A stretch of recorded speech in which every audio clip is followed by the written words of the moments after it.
Guys, just want to introduce the new sheet frame de-beading, de-glazing tool. It's got a handle now, which makes it easier to hold, obviously. I just want to show you how it's actually used on a double glazed PVC ex-council sheet frame window. What we want to do is we want to get behind the gasket in between the glass. And we'll do that around about 6 inches above the mitre. We slide it in, pushing the deglazing tool right up to the gasket, and then we slide it down or waggle it down to the bottom as far as you can get down, and making sure it's pressed all the way into that gasket. We simply then press against the glass, so don't be scared to press against the glass, that's how it's actually designed. And keeping it tight to the gasket, we walk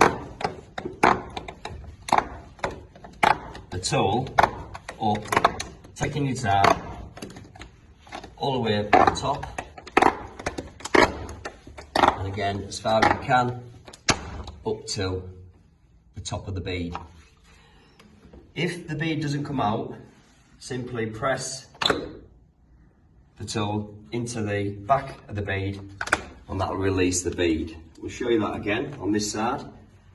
So we're going again about 6 inches up or down, whichever the way the gasket allows you to do. That one seemed to be better upwards. So we'll rock it down, keeping it flat again to the gasket, going right down to the bottom,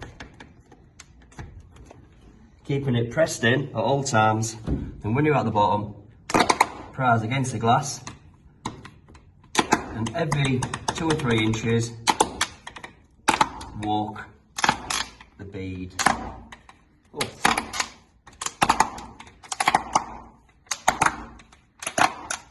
Going all the way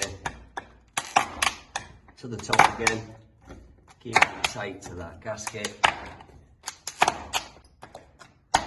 and it's popping straight out. On the top and bottom, we need to be careful where the edge of the glass is. If you get that too far, chances are you're going to crack the glass. So we're going to go from this bit here, slide it towards the end of the bead, and we're going to stop 12mm minimum to the end of this internal spacer bar. That'll give us the strength to push up, never closer than that, and simply walk it across. If it gets tight, make sure it's flat against the gasket again. PVC sections do bend, and don't go any closer or any further past the opposite spacer bar. That's a bit tight, so we'll push it again, and that will take the bead out. So there you have it, the new sheet frame deglazing tool.